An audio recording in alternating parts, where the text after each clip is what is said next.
देखिए, एक छोटा सा प्रसंग है। इसमें एक बूढ़ी मैया हैं, उनके 4 पुत्र हैं। तो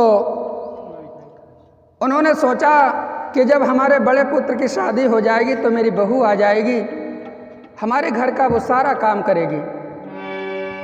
तो भगवान की माया, उनके बड़े वाले पुत्र का विवाह हो गया, बहू घर में आ गई।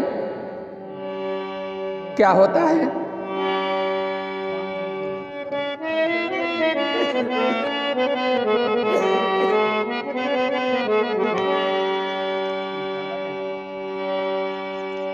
और मैं लेकर आया परवाना,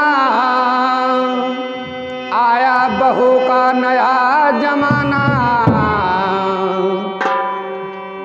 मैं लेकर आया परवाना, आया बहू का नया जमाना।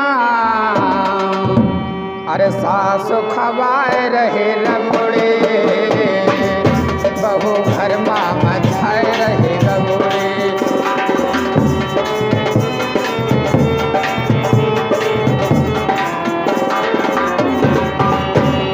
सास खवाए रहे रगोड़े, बहू घर माँ मचाए रहे रगोड़े।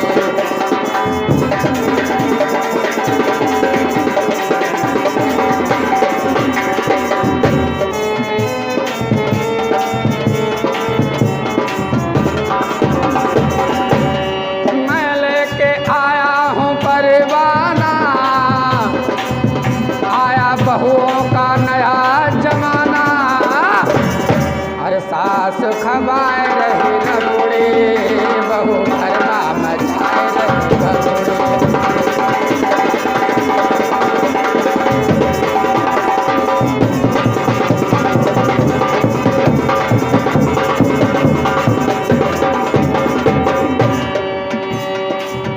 शादी होकर के बहुरिया घर में आई,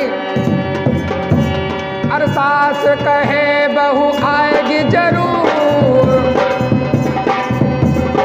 आकर के झाड़ू लगाएगी जरूर। बड़े अरमान हैं, अरमानों के साथ में पुत्र का विवाह किया। सास कहे बहू आएगी जरूर, आकर के झाड़ू लगाएगी जरूर। लेकिन क्या हुआ, अरे सास लगाए रही झाड़ू, बहू पीने चली गई दारू।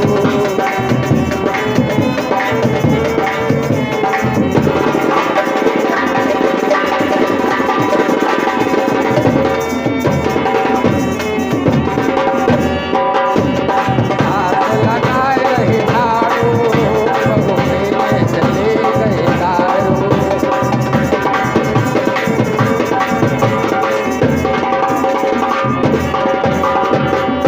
दूसरे लड़के का विवाह हुआ। चलो, ए बहू ने खाना नहीं दिया, घर का काम नहीं किया, तो दूसरी बहू करेगी। दूसरा विवाह हुआ। सास कहे बहू आएगी जरूर, आकर के पोछा लगाएगी जरूर। सास कहे बहू आएगी जरूर, आकर के बिस्तर लगाएगी जरूर। लेकिन क्या हुआ भैया, जमाना उल्टा हो गया। अरे सास लगाए रही बिस्तर, बहू देखन चली गई बिस्तर।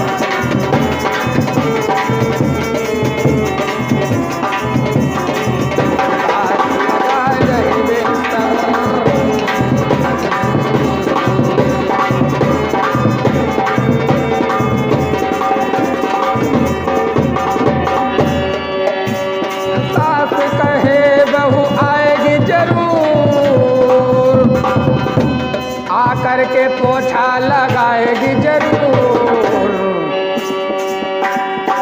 तीसरे लड़के की शादी हुई तो भी अरमान है दिल में कि अब हमारी तीसरी बहू आ रही है। बूढ़ी मैया का पक्का मकान बना हुआ है, हमारे घर में झाड़ू पोछा करेगी। सास कहे बहू आएगी जरूर, आकर के पोछा लगाएगी जरूर।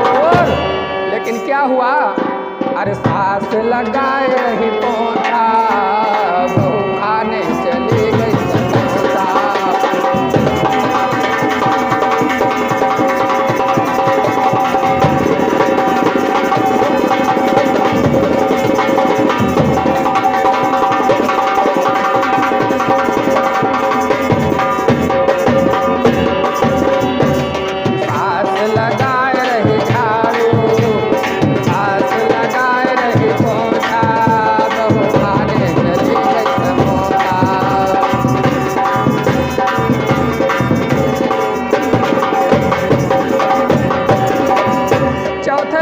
विवाह हुआ, सबसे छोटा था, तब भी बूढ़ी मैया को बड़ा अरमान हुआ कि अब हमारी सबसे छोटी वाली बहू आ रही है, ये हमारे घर का सारा काम करेगी और हमारी भी सेवा किया करेगी।